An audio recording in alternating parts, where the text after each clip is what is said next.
27 রমজান, সম্ভবত আর রমজান মাসের 2 দিন রয়েছে। তো বের হাজিরিন, আল্লাহর হাবিব সাল্লাল্লাহু আলাইহি ওয়াসাল্লাম বলেন, আমার উম্মতগণ যদি রমজানের মাহাত্ম্য সম্পর্কে জানতো, আমার উম্মতগণ যদি জানতো যে রমজানে এত এত সব রয়েছে, তাহলে আমার উম্মতগণ সারা বৎসরই রমজান মাস কামনা করত।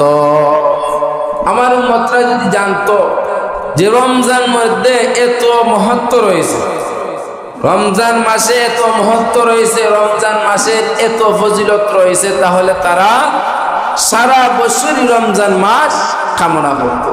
তাদের কাছ থেকে রমজান মাস যাইতে দিত না। তো রমজান মাস অতিবাহিত হইতেছে, মুমিনের অন্তর খানতেছে। কিছু কিছু মানুষের জন্য মানে ভালো হইতেছে, কিছু কিছু মানুষ তো আপনার সবাই না, কিছু কিছু মানুষ রয়েছে যে রমজান মাস তাড়াতাড়ি আমাদের কাছ থেকে বিদায় হয় না কেন, রমজান মাস তাড়াতাড়ি বিদায় হয়ে গেলে আমরা খোলামেলা খাইতে পারবো, হোটেলের মধ্যে বইয়া বইয়া খাইতে পারবো, চা পান সিগারেট। কারণ রমজান মাস তো আছে, কয়েক রকমের মাস আছে।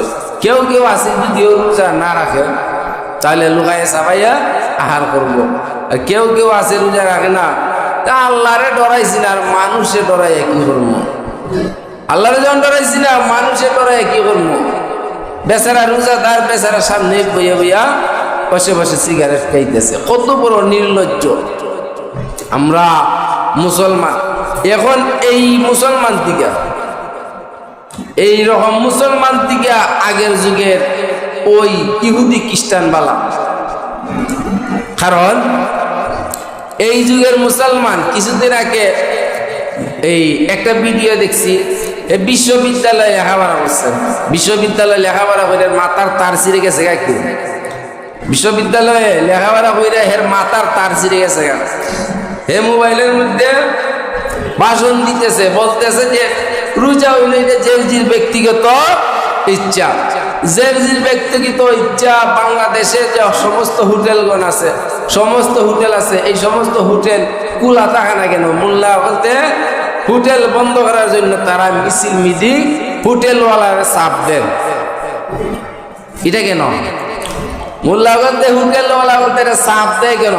জেলজির ইচ্ছা মতো। এটা হইলে গিয়া মানুষের প্রাইভেট ব্যাপার, হোটেল খোলা থাকবো, যারা রোজা রাখে তারা মানে হোটেলে দ্বারা কাছে না যাইব, যারা রোজা রাখে আল্লাহ তো বলছে রোজা রাখে আল্লাহ তাআলারে ভয় করো, তো হোটেলের প্রতি খোলা থাকবো। এ কি একটা বক্তব্য আনছেন, কি একটা বক্তব্য আনছে। সেই জন্যই বললাম, আর আমরা মানুষও এমন হয়ে গেছি, এই যে যে এই বক্তব্যটা আনছে, এর বক্তব্যটারে সারা পৃথিবীতে ভাইরাল করে দিছে।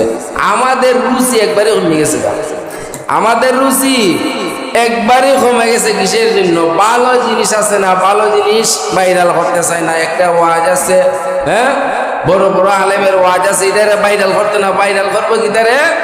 ওই কি রে মধুরে, ওই কি রে মধুরে, তরমুজ বেছে এরাকে ভাইরাল করে দেয়।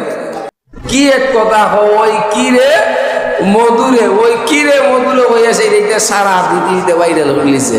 তা মানুষের রুচি যেরকম, হ্যাঁ, মানুষের রুচি যেরকম, মানুষের মানে অনুভূতিও সেই রকম। পেয়ারা হাজিরি তো বিশ্ববিদ্যালয়ে বইরা মানে মাথার তার ছিঁড়ে গেছে, যে কারণে এইভাবে বক্তব্য দিতেছে। আরে বিয়াকুব, তুই যে এইসব কথাবার্তা কইছ, রোজা রাখা জেলজির ব্যক্তিগত ব্যাপার, হোটেল খোলা থাকাটা জেলজির ব্যক্তিগত ব্যাপার। রোজা যারা রাখে, রোজা রাখলে পরে দা সারাদিন মানুষের পেটের মধ্যে কিদা থাকে, একটা খাওয়ানোর অনুভূতি থাকে না? একটা খাওয়ানোর অনুভূতি অবশ্যই থাকে, একটা খাওয়ানোর অনুভূতি অবশ্যই থাকে। একটা খাওয়ানোর অনুভূতি যখন থাকে, আপনি রোজাদার, আপনার সামনে বসে বসে যদি একজনে আহার করে ভাত খায়, তাহলে আপনি জানে চাইবে না? জানে চাইবিনি? এটা একটা কষ্ট না? তুই যখন রোজা রাখছ না, তুই রোজাদারের সামনে বসে কেমনে খাইবে? আফরকে বইয়া, হ্যাঁ, রোজা যখন রাখছ রোজাদারের সামনে তো খাইস না। অন্তত পক্ষে রোজার যে আদব আছে, রোজার যে আদব আছে ওই রোজার আদবটা নষ্ট করিস না। প্যারা হাজিরিন, তো আমি বলছিলাম যে রোজা কাহাকেও শিক্ষা দেয়া যাইবে, কাহাকেও রোজা ধ্বংস করে যাইবে। আল্লাহর হাবিব সাল্লাল্লাহু আলাইহি ওয়াসাল্লাম বলছেন, রমজান মাসে রোজা পাইছে অথচ রোজা রাখছে না। আল্লাহর হাবিব সাল্লাল্লাহু আলাইহি ওয়াসাল্লাম বলেন যে ওই ব্যক্তির জীবন ধ্বংস। যারা রোজা খাইছে রোজা রাখছে না, ওই ব্যক্তির জীবন ধ্বংস। আর যারা রোজা রাখছে ওই রোজার থেকে তারা কিছু শিখতে পারছে। হাজিরি, রোজার সারমর্ম, রোজার মজা তখনই আপনি বুঝবেন যখন কোটি কোটি মানুষের সামনে আল্লাহ পাক রব্বুল আলামিন রোজার প্রতিদান আপনাকে দিবে। প্যারা হাজিরিন, আল্লাহ হাবিব সাল্লাল্লাহু আলাইহি ওয়াসাল্লাম বলেন, এই দুনিয়ার মধ্যে যারা কষ্ট করে রোজা রাখবেন, আল্লাহ পাক রব্বুল আলামিন হাসরের ময়দানে যখন মানুষ তৃষ্ণার্ত অবস্থায় মানুষের কলিজা ফেটে যাবে, তৃষ্ণায় মন কাতর হয়ে যাবে, তৃষ্ণায় কলিজা কাতর হয়ে যাবে, মানুষ শুধু পানি পানি জপতে থাকবে। ওই হাসরের ময়দানে যেদিন মানুষের মাথার আধাত উপরে সূর্য থাকবে, আল্লাহ পাক রব্বুল আলামিন তখন দুনিয়ার মানুষদেরকে একটা ডাক দিবেন। আল্লাহ পাক রব্বুল আলামিন বলবেন, হে দুনিয়ার মানুষ, তোমরা যারা দুনিয়ার মধ্যে রোজা রাখছিলাই তোমরা হাত তুলো। তোমরা যারা দুনিয়ার মধ্যে রোজা রাখছিলাই তোমরা হাত তুলো। তখন দুনিয়ার রোজাদারেরা, বাবা ভাইয়েরা, মা বোনেরা, তারা তখন কোটি কোটি মানুষের সামনে হাত তুলবে। আর যারা রোজা রাখছিল না তারাও চাইবে হাত তুলতে। যারা রোজা রাখছে তারা তো হাত তুলবে, যারা রোজা রাখছে না তারাও চাইব হাত তুলতে। তখন হাত তুলতে পারতো না, তখন আর বেড়াগিরি থাকতো না, তখন বেড়াগিরি, তখন ক্ষমতা আল্লাহ পাক রব্বুল আলামিনের হাতেই থাকবে। অনেক চেষ্টা করবে তার হাত তুলতে, কিন্তু হাত তুলতে পারবে না। দুনিয়ার রোজাদারেরাই হাত তুলবে। যখন দুনিয়ার রোজাদারেরা হাত তুলবে আর বেরোজদারেরা হা করে তাকিয়ে থাকবে যে আমরা কেন আজকে হাত তুলতে পারতেছি না। আল্লাহ পাক রব্বুল আলামিন বলবেন যে না, ও দুনিয়ার বেরোজদার, তোমরা আজকে হাত তুলতে পারবে না, যতই চেষ্টা করো আজকে কোনো কাজ হবে না। আজকের ক্ষমতা একমাত্র আমি আল্লাহ পাক রব্বুল আলামিনের কাছে। আল্লাহ পাক রব্বুল আলামিন যখন বলবেন হাত তুলো, দুনিয়ার রোজাদারেরা হাত তুলবে।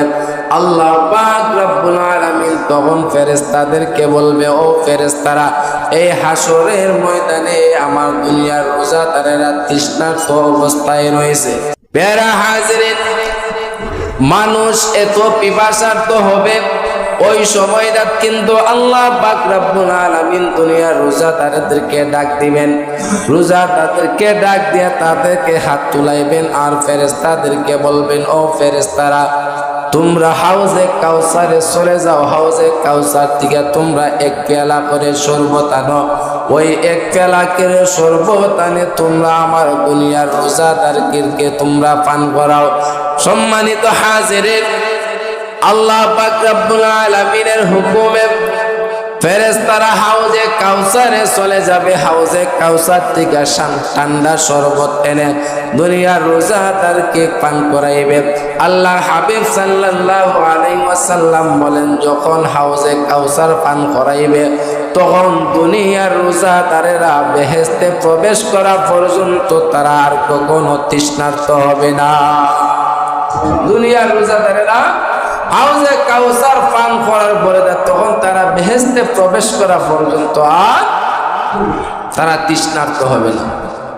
প্যারা হাজিরিন, তো রোজার মজা তখনই বুঝবেন। রোজাদারের জন্য হাদিস শরীফের মধ্যে বর্ণিত আছে, রোজাদারের জন্য দুইটা খুশির সংবাদ আছে। কয়টা খুশির সংবাদ? দুইটা খুশির সংবাদ। প্যারা হাজিরিন, একটা খুশির সংবাদ হইল দুনিয়ার রোজাদারেরা যখন ইফতার করার সময় হয় তখন আল্লাহ পাক রব্বুল আলামিন বলেন যে তখন তাদের খুশির সময়। দুনিয়ার রোজাদারেরা যখন সারাদিন রোজা রাখিয়া ইফতার করার সময় তখন তাদের অন্তরের মধ্যে একটা আনন্দ থাকে না, হ্যাঁ, যে আমি এখন আল্লাহ তাআলার নামে ইফতার করব, আল্লাহ তাআলার নামে রোজা রাখছি সারাদিন, এখন আমি আল্লাহ তাআলার নামে ইফতার করব। তখন তাদের রোজাদারের অন্তরে একটা আনন্দের মানে অনুভূতি হয়, একটা আনন্দ থাকে, এত বেশি আনন্দ যে বলা মানে বললে বোঝানো যাবে না। প্যারা হাজিরিন, এক নম্বর আনন্দ দুনিয়ার রোজাদারের জন্য এক নম্বর আনন্দ হলো ইফতারের সময়। তারপর আল্লাহ পাক রব্বুল আলামিন বলেন দ্বিতীয় নাম্বার, রাসূল পাক সাল্লাল্লাহু আলাইহি ওয়াসাল্লাম বলেন যে দ্বিতীয় নাম্বার আনন্দ হইল হাসরের ময়দানে পরকালে আল্লাহ পাক রব্বুল আলামিনের সঙ্গে মোলাকাতের সময়। দুনিয়ার রোজাদারের জন্য দ্বিতীয় নাম্বার আনন্দ কি?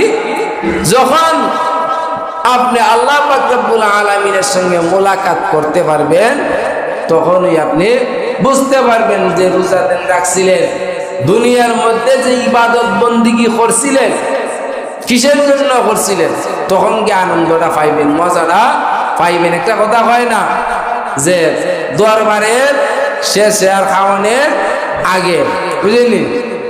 যারা দুনিয়ার মধ্যে ইবাদত বন্দিগি করে তাদের মজা হইল গিয়ে শেষে। তাদের মজা কি? শেষে। দুনিয়া তো আসলে কিচ্ছু না। দুনিয়া কয় বছর বাঁচবেন?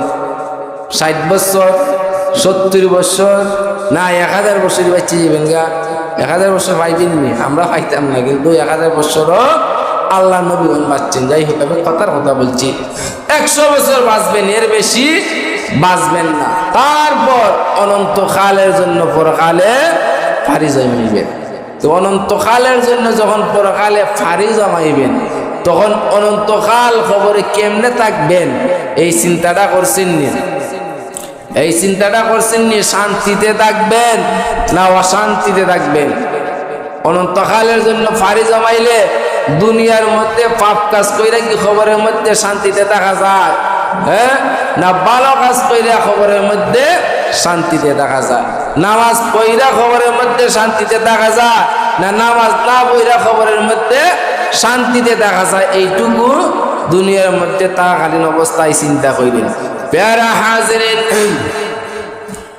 আল্লাহ পাক রব্বুল আলামিনের সঙ্গে মুলাকাতের সময় আল্লাহ পাক রব্বুল আলামিন নিজেই বলছেন সূরা কাফের শেষের দিকে, আল্লাহ পাক রব্বুল আলামিন বলছেন যে বিসমিল্লাহির রাহমানির রাহিম ফামান কানা ইয়ারজু লিকা রাব্বিহি ফালইআমাল আমালান সালিহান ওয়া লা ইউশরিক বিইবাদাতি রাব্বিহি আহাদা। আল্লাহ পাক রব্বুল আলামিন বলেন, যারা আমি আল্লাহ পাক রব্বুল আলামিনের সঙ্গে সাক্ষাতের আশাবাদী, যারা আমি আল্লাহ পাক রব্বুল আলামিনকে দেখতে চাও পরকালে, তারা যেন দুনিয়ার মধ্যে আমি আল্লাহ তাআলার ইবাদত বন্দেগী করে, তারা যেন আমি আল্লাহ পাক রব্বুল আলামিনের ইবাদত বন্দেগী করে এবং আমি আল্লাহ পাক রব্বুল আলামিনের সাথে যাতে কাউকে শরীক না করে। যারা আমার দেখতে চাও তারা দুনিয়ার মধ্যে আমি আল্লাহ তাআলার ইবাদত বন্দেগী কইর, তারপর আমি আল্লাহ তাআলার ইবাদতে কাউকে শরীক কইর না। বেরা হাজিরি, এটা আপনার ইচ্ছা, এটা আপনার ইচ্ছা। আপনি যদি দুনিয়ার মধ্যে চান পরকালে গিয়ে আল্লাহ পাক রব্বুল আলামিনের সাথে সাক্ষাৎ করতেন, সাক্ষাৎ করতে পারবেন। অন্যথায় যদি না চান, আল্লাহ তাআলাই বলছেন হাদিসে কুদসির মধ্যে আল্লাহ পাক রব্বুল আলামিন বলেন, যারা আমি আল্লাহ পাক রব্বুল আলামিনের সঙ্গে সাক্ষাতের আশাবাদী, যারা আমাকে দেখতে চাও, আমি আল্লাহ পাক রব্বুল আলামিনও তাদের সঙ্গে সাক্ষাতের আশাবাদী, তাদেরকে আমি দেখতে চাই। অন্যথায় যারা আমি আল্লাহ পাক রব্বুল আলামিনকে দেখতে চাও না, আমি আল্লাহ তাআলার সাথে সাক্ষাতের আশাবাদী না, আমি আল্লাহ পাক রব্বুল আলামিনও তাদের সঙ্গে সাক্ষাতের আশাবাদী না। আমিও তোমাদেরকে দেখতে চাই না, আবার দেখতে চাও, আমিও তোমাদেরকে দেখতে চাই। অন্যথায় বের হাজির। দুনিয়ার রোজাদারের মজা তখনই হবে যখন দ্বিতীয় নাম্বার আনন্দ কি? আল্লাহ পাক রব্বুল আলামিনের সঙ্গে সাক্ষাৎ। পেয়ারা হাজিরিন, হাসরের ময়দানের কার্যক্রম শেষ হয়ে যাবে। আপনি আমাকে যদি আল্লাহ পাক রব্বুল আলামিন ত্রুটি ক্ষমা করে যদি আল্লাহ তাআলা বেহেশতে দেন, বেহেশতেবাসীরা বেহেশতের মধ্যে আনন্দের মধ্যে থাকবে। বেহেশতের মধ্যে আনন্দের কোনো শেষ নাই, সব কিছু বেহেশতের মধ্যে আপনি পাইবেন, কোনো কিছু কমতি নাই। তারপর আল্লাহ পাক রব্বুল আলামিন আপনাকে বেহেশতে দান করছেন, বেহেশতের সমস্ত সুখ পাইছেন, কিন্তু মনের ভিতর শান্তি নাই। কি যেন একটা কম রয়েছে, কি যেন একটা কম রয়েছে। কি কমটা রয়েছে? এটা হইল আল্লাহ তাআলার সঙ্গে সাক্ষাৎ। প্যারা হাজিরিন, এইভাবে মনের ভিতরে অনুভূতি কম নিয়ে বেহেশতের ভিতর বসবাস করতে আছেন। এক সময় দেখবেন পূর্ণিমার চাঁদের মতন আসমান থেকে একটা পর্দা উঠে গেছে, আসমান থেকে একটা পর্দা উঠে গেছে পূর্ণিমার চাঁদের মতন। যখন আল্লাহ পাক রব্বুল আলামিন আপনি আমার সামনে বেহেশতে বাসীর সামনে বাহির হইবে, আল্লাহ পাক রব্বুল আলামিন বেহেশতে বাসীর সামনে বাহির হয়ে স্বয়ং আল্লাহ পাক রব্বুল আলামিন বলবেন, আসসালামু আলাইকুম ওয়া রাহমাতুল্লাহ। কুরআনুল কারীমের মধ্যে আল্লাহ তাআলা এইভাবে বলছেন, বিসমিল্লাহির রহমানির রহিম, সালামুন কাওলাম মির রাব্বির রহিম। আমি আল্লাহ পাক রব্বুল আলামিনের পক্ষ থেকে তোমাদের উপর অসংখ্য অগণিত রহমত বর্ষিত হোক, শান্তি বর্ষিত হোক। প্যারা হাজিরিন, যখন আল্লাহ পাক রব্বুল আলামিন বেহেশতে বাসীরা সালাম দিবেন, আসসালামু আলাইকুম ওয়া রাহমাতুল্লাহ, বেহেশতে বাসীরা হা করে তাকিয়ে থাকবেন।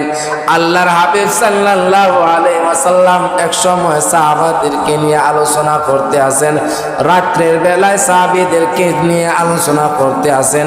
এমন সময় দেখতেছেন পূর্ণিমার চাঁদ উঠেছেন। সাহাবীদেরকে আল্লাহ রাসূল বলতেছেন, ও সাহাবায়ে কেরাম, তোমরা কি এই পূর্ণিমার চাঁদটাকে তোমরা দেখতে পাইতেছি না? সাহাবায়ে কেরাম বলতেছেন যে ইয়া রাসূলুল্লাহ, পূর্ণিমার চাঁদটাকে আমরা অবশ্যই স্পষ্টভাবে দেখতে পাইতেছি। আল্লাহ হাবিব সাল্লাল্লাহু আলাইহি ওয়াসাল্লাম বললেন, সাহাবায়ে কেরাম, হাসরের ময়দানে বেহেশতে বাসীরা আল্লাহ পাক রব্বুল আলামিনকে এইভাবে স্পষ্টভাবে দেখতে পাবে। হাসরের ময়দানে বেহেশতে বাসীরা স্পষ্টভাবে আল্লাহ তাআলাকে সেইভাবে দেখতে পারবেন। পেয়ারা হাজিরিন, এই বেহেশতে বাসীদের কোনো হোশ থাকবে না, বেহেশতে বাসীরা হা করে তাকিয়ে থাকবে। এক সময় আল্লাহ পাক রব্বুল আলামিনের সামনে বেহেশতে বাসীর সামনে ওইভাবে পর্দাটা পড়ে যাবে। যখন পর্দাটা পড়ে যাবে বেহেশতে বাসীর মন পূর্ণ হয়ে যাবে। পর্দা যখন পড়ে যাবে, কয়েক বছর পর্দা যখন পর্দা পড়ে যাবে, তখন বেহেশতে বাসীর মন পূর্ণ হয়ে যাবে যে আল্লাহ আমাদের সাথে দেখা দিলা, আবার লুকাইয়ে গেলাগা।